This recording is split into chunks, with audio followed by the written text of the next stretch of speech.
सच्ची खुशी। धीरेन का रिजल्ट उसके हाथों में था। क्लास में अव्वल आने के लिए जितनी मार्क्स चाहिए उतने उसको मिले थे, लेकिन उसके चेहरे से वह खुशी गायब थी जो अव्वल आने पर होती है। उसे समझ में नहीं आ रहा था आर्यन को हराने के बावजूद वह खुश क्यों नहीं हो पा रहा है। आखिर यही तो वह चाहता था। आर्यन और धीरेन एक ही क्लास में पढ़ाई करते थे। जहां आर्यन बहुत मेहनती, शांत और समझदार बच्चा था, वहीं धीरेन को पढ़ाई में बिल्कुल मन नहीं लगता था। उसे हर वक्त कोई ना कोई शरारत सूझती थी। वह हमेशा कुछ ना कुछ करके आर्यन को परेशान करता रहता था। उसे लगता था अगर आर्यन को किसी तरह पढ़ाई से दूर रखा जाए और परेशान किया जाए तो वह भी अच्छे नंबर नहीं ला पाएगा और इस तरह वह भी उसकी तरह ही कम नंबर आने वाले लड़कों में शामिल हो जाएगा। अपनी इस शरारती सोच को सच करने के लिए धीरेन आए दिन कुछ न कुछ गड़बड़ियां कर आर्यन को मुसीबत में डाल देता। एक बार उसने आर्यन की होमवर्क की हुई नोटबुक उसके बस्ते से निकाल ली ताकि जब टीचर उससे होमवर्क मांगे तो वह असहज हो जाए और उसे डांट खानी पड़ी। हुआ भी उसी के अनुसार। उस दिन टीचर ने होमवर्क ना करने के लिए आर्यन को बहुत डांट लगाई। यह डांट जैसे धीरेन को अपना जीता हुआ कोई मेडल मालूम हो रही थी। वह आर्यन को परेशानी में डालकर मंद मंद मुस्कुरा रहा था, लेकिन आर्यन इतनी जल्दी हार मानने वालों में से नहीं था। वह तुरंत इस घटना को भूल गया और फिर से अपने अभ्यास में लग गया।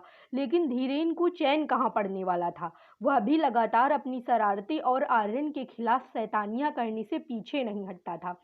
कभी उसका बस्ता छिपा देता, कभी उसका टिफिन खा लेता, कभी उसके जूते फेंक देता और पता नहीं क्या क्या करके वह आर्यन को हमेशा ऐसी सिचुएशन में डालने का प्रयास करता जिससे उसका ध्यान पढ़ाई से भटक जाए।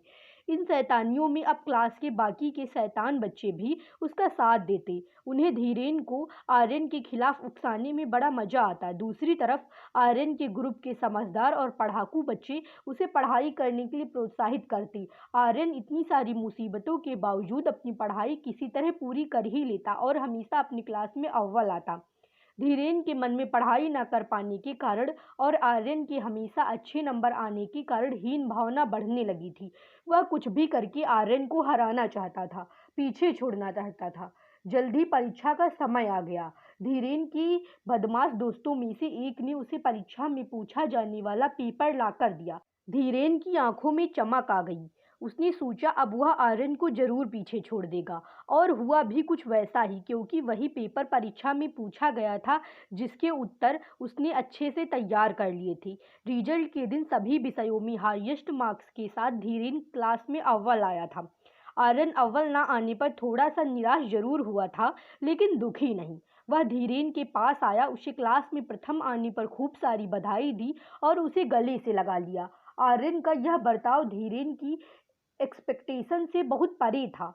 हमेशा आर्यन को परेशान करने के बाद और हमेशा उसका बुरा सोचने के बाद भी आर्यन ने जब उसे गले से लगाया और उसे बधाई दी, तब आर्यन की अच्छाइयों ने धीरेन के ज़मीर को पूरी तरह से झकझोर दिया।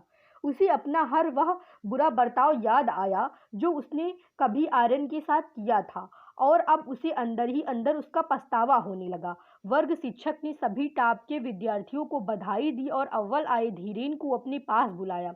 जब शिक्षक उसकी तारीफ करने लगी तो धीरेन बीच में ही उन्हें रोककर बोल पड़ा, सर दरअसल मैं अव्वल नहीं आया। अव्वल आया है आर्यन, क्योंकि मैंने चीटिंग की है। पश्चाताप की आग में जल रहे धीरेन ने यह जानते हुए भी कि उसके कबूल करने पर उसे स्कूल से भी निकाला जा सकता है, फिर भी उसने सच्चाई कबूल कर ली। वो अपने किए पर रोने लगा। क्लास के सबसे शरारती लड़के को इस तरह टूटता देख पूरा क्लास शांत हो गया। आर्यन धीरेन के पास आया और उसका हाथ पकड़ के उसे सांत्वना देने लगा। वर्ग के शिक्षक में और बाद में प्रिंसिपल ने भी उसके पछतावे को समझा और उसको दूसरी बार परीक्षा देने का मौका दिया।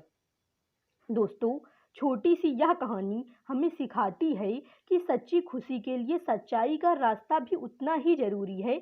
बेईमानी से किसी का हक छीनकर बिना मेहनत के मिलने वाली खुशी सिर्फ नाम की होती है। जब हम मेहनत करके ईमानदारी से जीत हासिल करते हैं और उससे जो खुशी मिलती है वही सच्ची खुशी होती है।